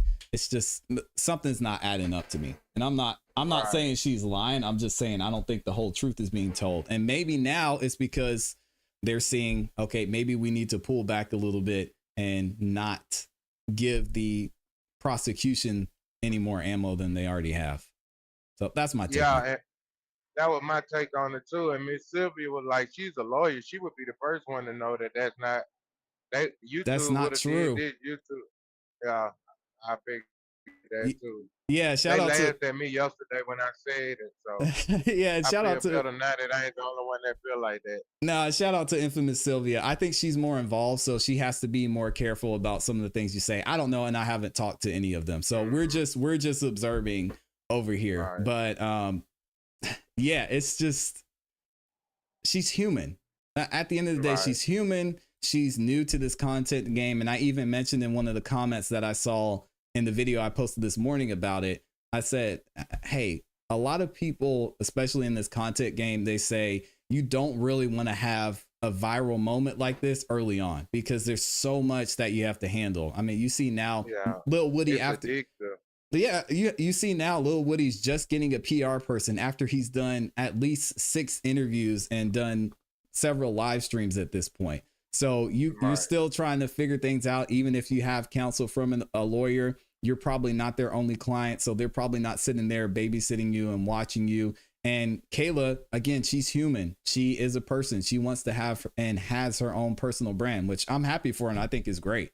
And I think she should do. But I don't even want to say but. I'm just going to leave it at that. In this type of situation, when it comes to an active case and a sworn witness, I just think it's risky for them to be out here talking about this. And yeah, it's just one of the things you have to look at. And I think it's a unique situation because we're in the internet age, and you know, I know Kayla has things she's trying to do and clients she wants to gain and a brand that she's trying to build. So you just have to be careful about it. I think she's going to learn. I think she's going to do great. She has a lot to offer and a lot of wisdom to bring to the table. And she does some great job with a lot of the interviews she does. So she's going to learn. I just, I don't want there to be any severe consequences from what her and Woody have already done, you know? I have had to hire lawyers in the Kayla to death, but she would not be a lawyer to represent me with my life or freedom on the line. Man. Oh, dang. But I love her. I love her, but like, she's, I don't know the word, but I love her though. But yeah, I voiced my concern just from her doing these interviews very early on when we covered it. I said, man, I don't know. I don't know if I would do this. Is that against the law? Like, could she lose her bar license for that? For what she been doing on the internet? I'm not a lawyer, so I wouldn't be able to give you a definitive answer. So I'm not a member of the bar, so I wouldn't know. I do know that there is. I know that if you break attorney-client privilege, that's a big deal. Right. And that was one of the biggest issues I saw with her talking with Woody. Yeah, live again, because both of them are human, right? So let's say they have a back and forth and then they're talking about the ex parte meeting transcript. And she said, hey, yeah, Woody, you remember when I told you this and this while we were in the chambers? And Lil Woody says, yeah, and you said this and this. That's bad. That would be terrible.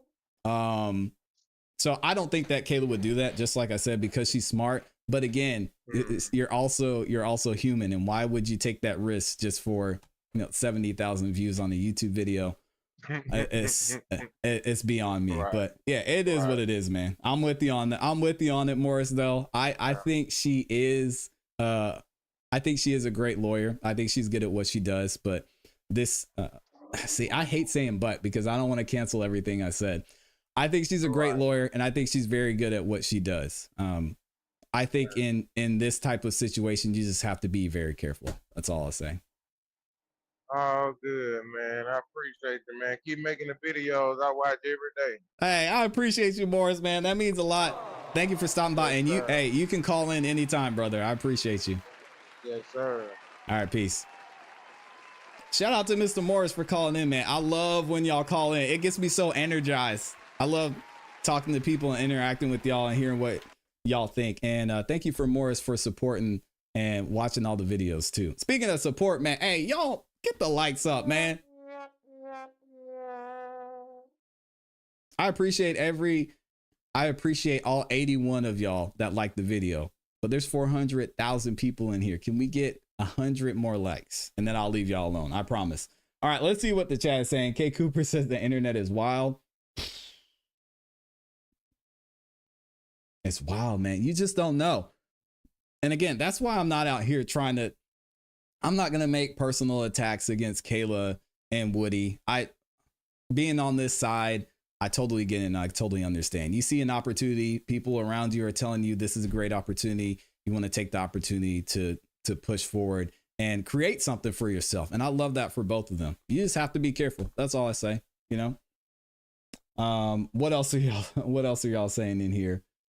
Lauren says Kayla was caring too much about what other people thought. Yeah, and Woody was saying that to her too. Mixed Chick Samantha says, I was reading a message and bam, gone right in the middle of reading it. Oh no, what happened? Amy Lee says, I have no issues with her as a person, but I would never let her represent me after this. Dang.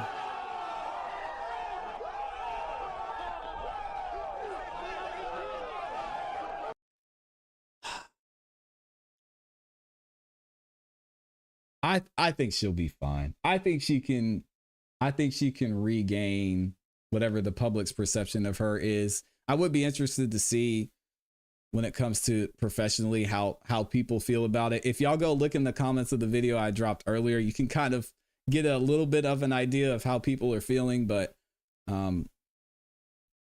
dang. To say I wouldn't hire her as a lawyer, I don't know. I mean, I think she has a solid track record. Even if you listen to one of the last interviews or live streams that Lil Woody did, he said, if you were, when Kayla was working for the district attorney's office, and he said, if you were in prison, you asked around to people, you know, who's going to help you? Who's going to help you get out of here?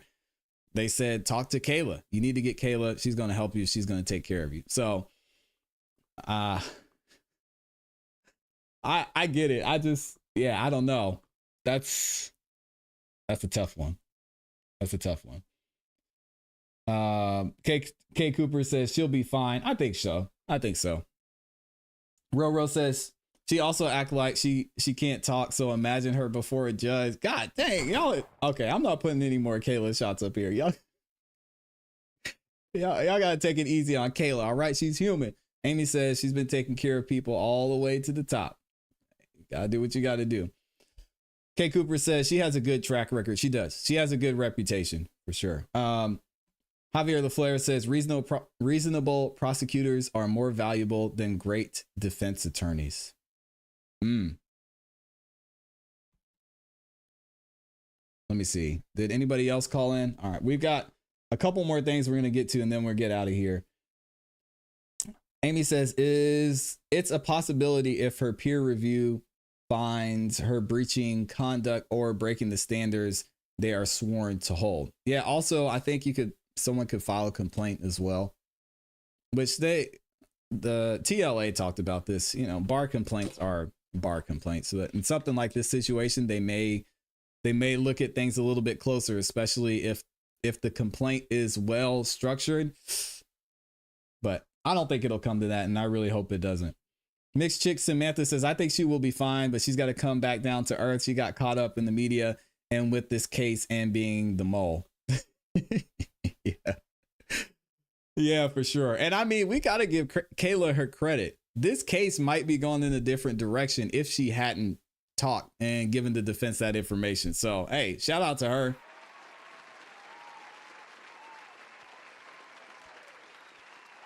Kay Cooper, I talked about it in a couple other videos. Kay Cooper says she said she was the mole? ? I've been wondering who it was. So what Kayla has said, and I pointed this out in a couple of videos, she said, I wasn't the first person to tell them. So she's saying technically I wasn't the mole, but she has admitted to giving the defense a lot of information about what went on in the ex parte meeting. So thankfully she doesn't really have to worry about that anymore. I was giving her a lot of smoke at the beginning and saying, Kayla, come on, we know you're the mole, just let it go. But no, so she's saying she wasn't the first person to tell. She wasn't the one that leaked it, but she did admit that she gave the defense her view on everything that happened and what went on in the secret meeting. So you can look that up and find it. You can also find the video where I covered it here on the channel. Amy says she should be fine. I just hope she uses wisdom going forward because I feel she got caught up in overnight stardom. It's tough. It's a lot to deal with, man. Bonnie Cheek says, oh, shout out to the new timer, said, we love your show. All right. Appreciate you. I can subscribe to your channel from my phone, but not my TV. Keep up the good work. Thank you, Bonnie. I appreciate that. We ain't going nowhere. We're going to be here. Thank you for stopping by too. All right, let me see. I'm going to get a couple more of y'all in here and then we're going to go on to our next topic. And I think for this last one, I'm going to ask y'all what you want to talk about. Although I have a feeling how this is going to go.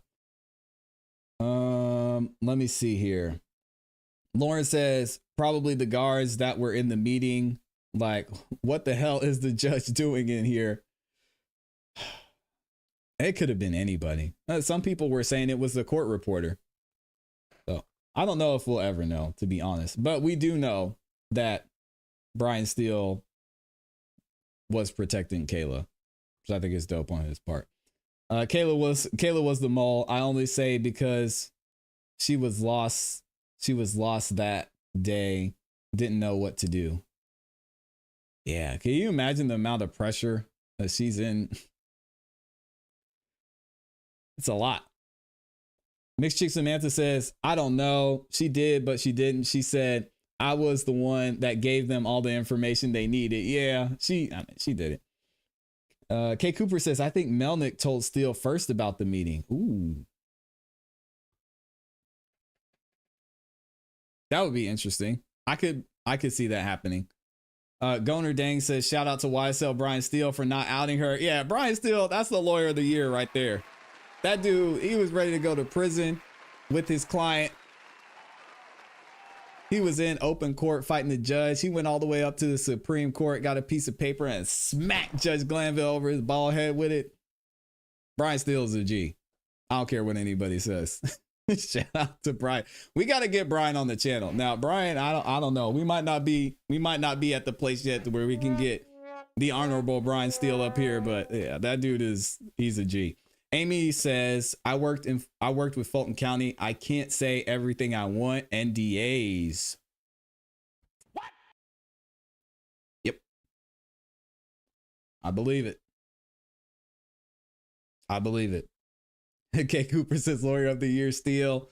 The honorable Brian Steele up in here. She says, it's a real life soap opera in Fulton County. Ain't that the truth? Ain't that the truth? All right, so we've got two things that we could cover. So I mentioned this earlier. We have Kayla actually did a live stream with not only her attorney. Well, I won't give it away, but Kayla did a live stream with her attorney, the one that was defending her and helping her throughout this whole situation with the ex parte meeting. And that's Kristen Nove. We can talk about that, or we can go on to talk about what happened at the Republican National Convention, the RNC, not the GNC. Okay. We ain't talking about protein. So y'all let me know in the comments which one you want to do. You want to talk about some more YSL stuff with Kayla, or you want to go to this crazy thing that happened at the Republican National Convention? Let's see. Amy says RNC. Javier LaFleur says, I ain't no snitch, but I might have gave up Kayla on that one. Oh, dang, Javi. He said, I wouldn't think it mattered who told about that meeting. Well, I don't think you would, Javi, because you still have limited information, right? So unless you knew for a fact that there wasn't an emergency, that they weren't going against, what is it, 25.1? Dang, I can't remember. Unless they weren't going against, I think it's 25.1 of the Judicial Code of Conduct. Unless you knew for sure that the judge didn't make it clear that this was supposed to be a secret meeting, I don't think that you would have given her up. I don't think you would have given her up. Until you saw the transcript, I don't think you would do it. But hey, you gotta do what you gotta do sometimes, you know? So Javier LaFleur said, hey, I love you, Brian Steele, but I am not doing 20 weekends in the Fulton County jail system. I don't blame you.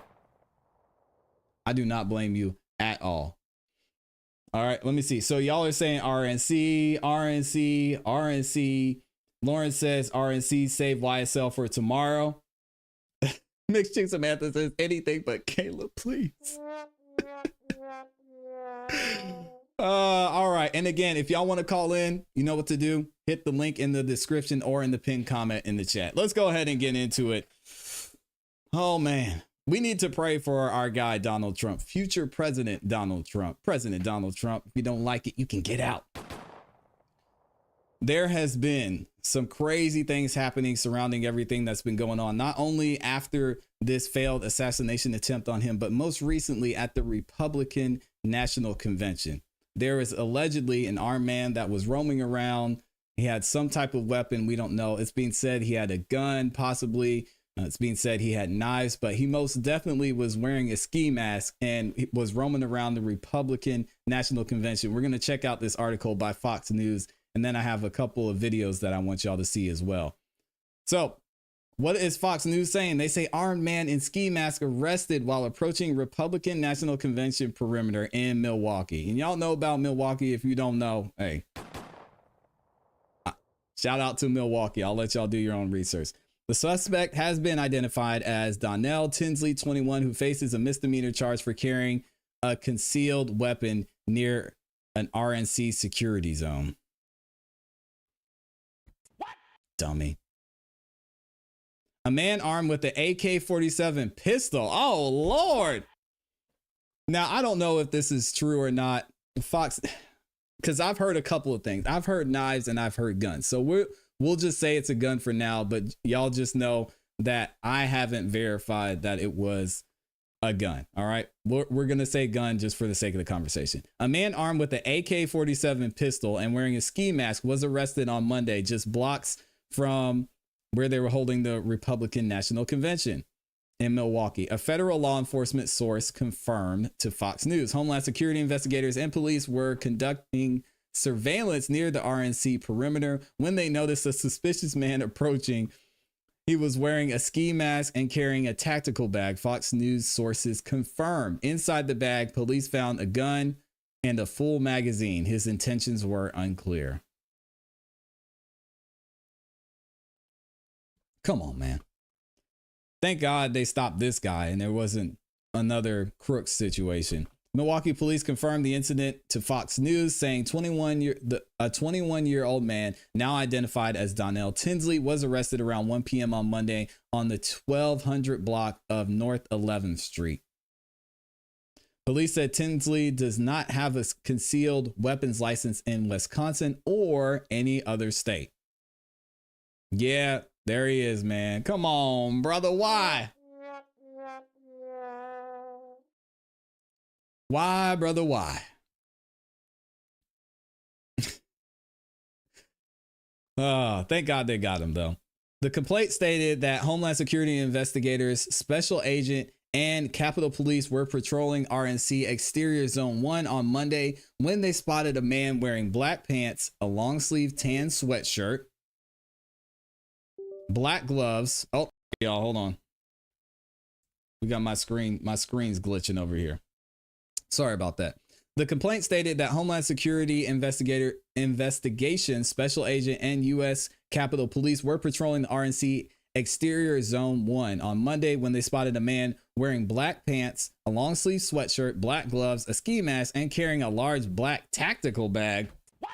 Come on, man. The special agent then pulled up next to Tinsley and began a conversation. However, the agent noticed Tinsley's hands shaking and Tinsley began to look left and right. The complaint read. Y'all say a prayer for Mr. Tinsley, because we don't know what is going on here. And if he was nervous and he was doing all this at the RNC, could there be something else going on behind the scenes? I don't know.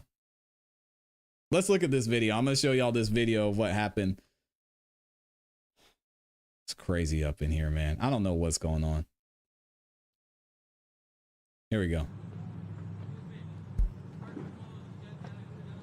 Okay, I'm coming.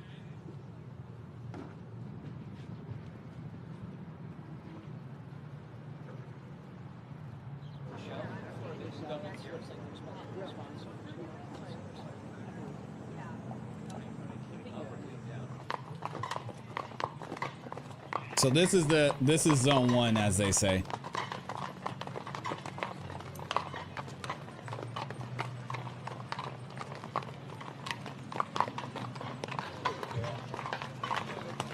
I don't know what's going on right now. It's crazy. Kind of happens if they get in a little dispute amongst friends and then it sort of dies down and that type of thing. So we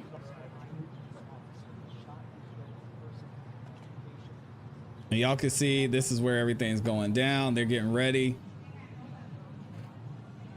It's a ton of officers. They'll not climb up and climb. I would be on the roof like this.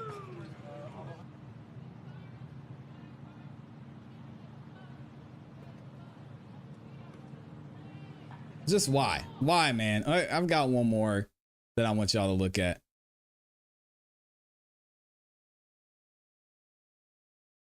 Has found a 21-year-old armed with an AK-40. Let me rewind it here. Security services found the 21-year-old armed with an AK-47 pistol while conducting security sweeps of the area. Get into it in a second. It's the second security incident in the RNC's vicinity today as a man was shot and killed earlier today. Officers fired their weapons when two men were reportedly fighting and one pulled out a knife. The incident took place about 2 kilometres from the convention site. Security services found the 21-year-old. Yeah, so we're going to get into that here in a second. The agent then noticed a bulge in the defendant's waistband, which prompted the agent to ask Tinsley if he had a firearm. The report said Tinsley told the agent he did not have a gun and that, "You can check me. Go ahead and look." After a pat down of Tinsley, the complaint said Tinsley consented to a search of his backpack. When the agent opened the bag, he immediately spotted a concealed AK-47 pistol in the backpack. The complaint says the special agent asked the defendant if he had a concealed carry permit, and Tinsley stated that he did not. Come on, man. This could have ended so bad for him. Who knows how it could have ended for the other people in the area. Tinsley was taken into custody. He is currently being held in the Milwaukee County Jail on a $500 bond, and the charges are pending. So you can just walk up with, oh my God. See, this is what I tell y'all when I say the laws are so interesting. You can walk up to an area where having no concealed weapons permit with the AK-47 pistol and get out on $500 bond. Y'all got I know y'all got $500. This is crazy. If this man gets out, I want to put on my tinfoil hat right now. If this man gets out and disappears, I wouldn't be surprised. I'm just going to leave it at that. $500. Fox News reached out to Secret Service about the incident and was referred to the Milwaukee police. Fox News also reached out to Homeland Security investigators and the Department of Homeland Security, but has not yet heard back. This is not the only disturbing security concern to take place at the RNC. Here we go, y'all. On Tuesday, a man was shot and killed by police about 2 miles from the Forum. A witness told Fox News the man lived in a nearby homeless camp and was brandishing a knife when he was shot. On Tuesday, Representative Derek Van Orden, a Republican from Wisconsin, said he was assaulted by a protester. He said a member of Code Pink assaulted him while he was waiting in line to enter the venue. He called it an incident of political violence. Yeah, we aren't going to get into that. Code Pink said the woman was intentionally bumped into by this bald white member of Congress while he tried to shove past her. The activist group denied Orden was assaulted. This all comes as Tuesday's theme of the Republican National Convention is Make America Safe once again, and former President Trump has called to address crime in Milwaukee. There it is, y'all. Let me know what you think about this situation. A lot of this is starting to look like it's intentional. I mean, again, we use common sense here. We just use regular old common sense on this channel, and y'all have to let me know what you think about what went down. It's unfortunate that someone was shot in this situation. It's unfortunate that this man had to go to jail for being stupid, but I'm thankful that they got him out of there because who knows what his intentions were. You don't walk around with the ski mask, gloves, and a gun you're not supposed to have on you without bad intentions. So I want to know what y'all think. Oh my gosh. What is going on in America, man? If y'all aren't praying for your country, I don't know what you're doing. Okay, Cooper said 500. What is going on?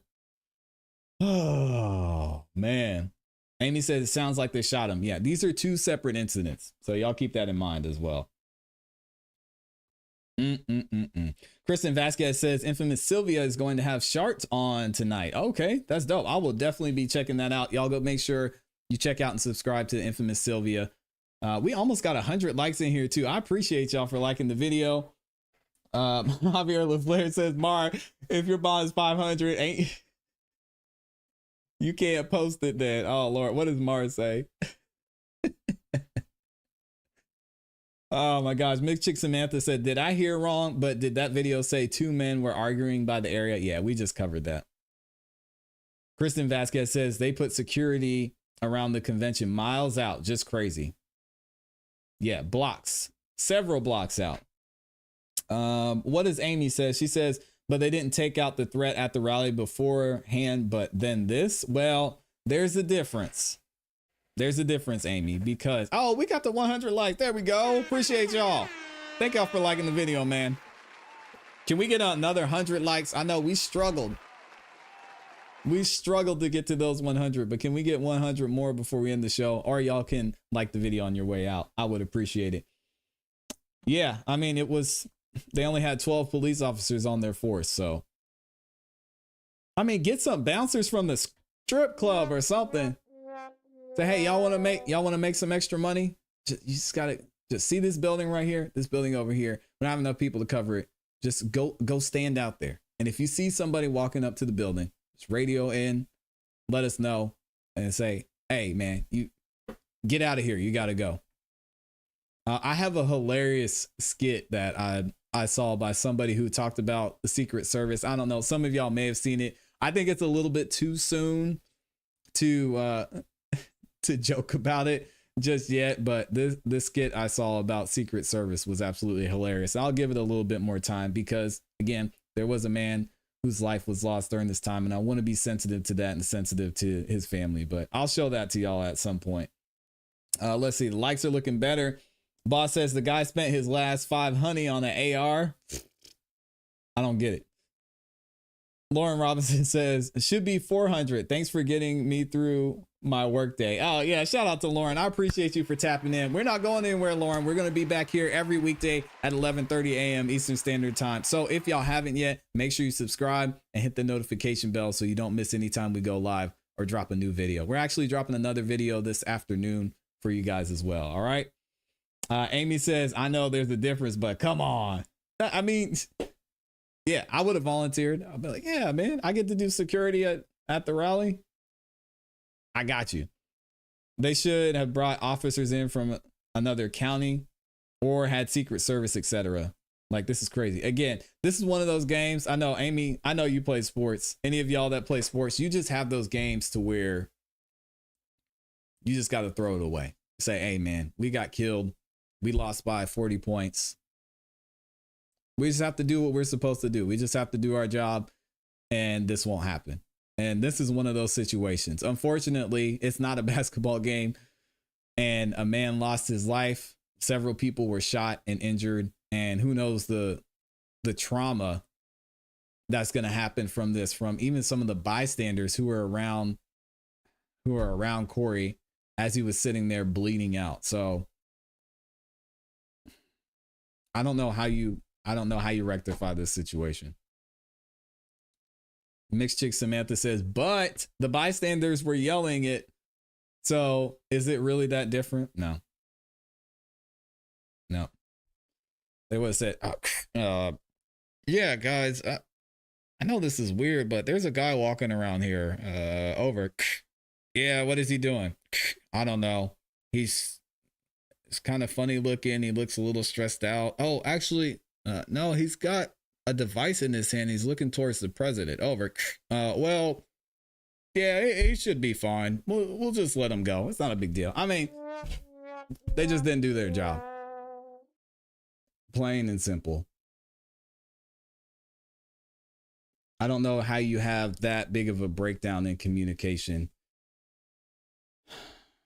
And it's tough because people want to look at the snipers, but y'all have seen so many times to where even at these concerts, right? Even at concerts with artists, you see people throwing stuff on stage and people throwing stuff on stage, hitting the artists who are on stage. Sometimes it's allowed, sometimes it's not.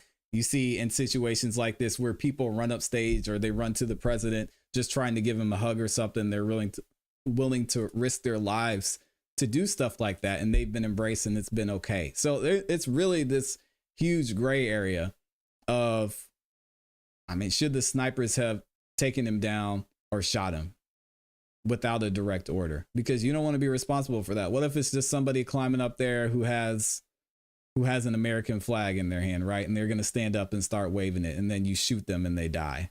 I mean, you're going to be responsible for that. So I get it. They have to follow these protocols for a reason.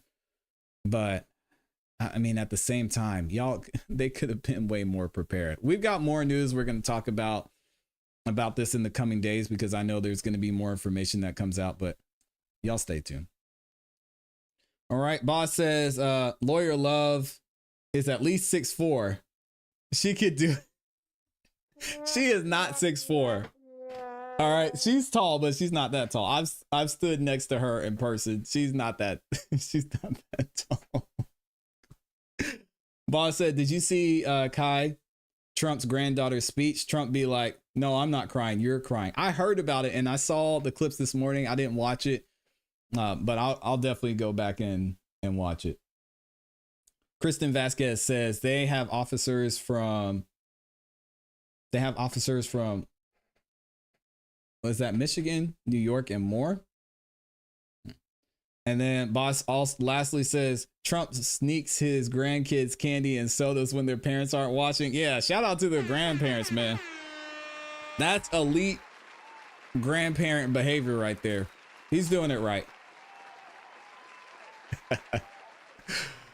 Oh man. Mar says the RNC has done great work this week with bringing moderate voters a clear path for Trump.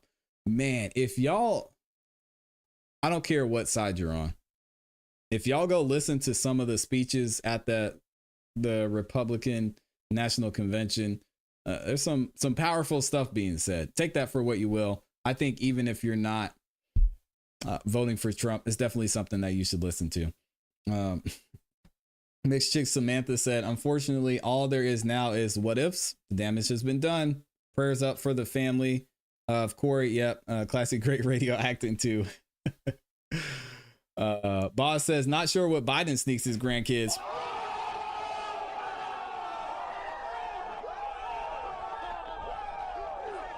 Oh my. Don't we have video evidence of that? But, you know, we got people in the chat who are still going to say, voted for Biden. Doesn't matter. And Biden's sick now. It'll be interesting to see what happens with that. He got COVID. Hopefully he's okay. Yeah, we're going to leave the tinfoil hat off on that one. Lauren says, absolute patriots. Yeah, they're going. That, yeah. So many good speeches from that one. All right, we're going to get up out of here. I love y'all and appreciate y'all, man. Thank you for all the support y'all showed. We got 150 likes. We're getting there. If we can get 50 more likes on the way out, I would appreciate it. Hope y'all have a great rest of your day. And thank you again for the support you guys show. We're going to be back tomorrow. We'll talk about Kayla and her lawyer / Gunna's lawyer tomorrow, along with a couple of other things. It's Friday, so I want y'all to loosen up. I want y'all to feel good. I want you guys to call in like Morris did today and share your thoughts, especially on the Friday. And we'll be back. All right. I appreciate y'all. Hope y'all have a great rest of your day. You know what to do. You know what to do. Keep growing. Keep pushing. Keep it classy. We go. Peace. Y'all are awesome, man.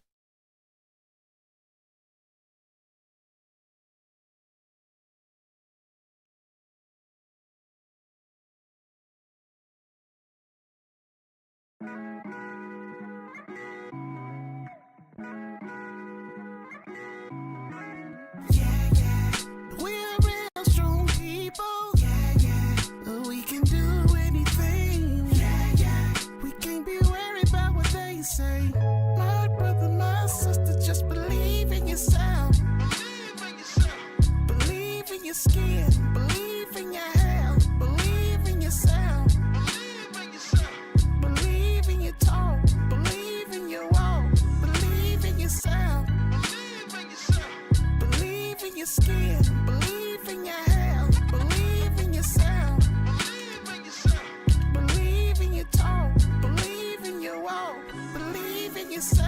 Since everything starts with self, let me hold this mirror up and take a look at myself. Before I judge you, I gotta check myself. And I come to find out that that's good for my health, right? Change your mind and watch the whole body follow. So you won't hear me talking about I'm hitting you with hollows. I can't do it, got plans for tomorrow. And I ain't trying to bring my seeds no type of sorrow. Wait, cause fake rappers do fake-ish. I mean, most of basic get replaced quick. I'll never sacrifice my soul. Truth is, so I might never get 1 million records sold. But that's cool, cause I'm good with the creator. He nurtured my thoughts, so I present you with verbal flavor. You never listen to what no haters say. We pray for them, but we gon' move it this way. We moving forward, y'all. We can do anything. We can't be worried about what they say. My brother, my sister, just believe in yourself. Believe in your skin. Believe in your health. Believe in yourself. Believe in your talk. Believe in your walk. Believe in yourself. Believe in your skin.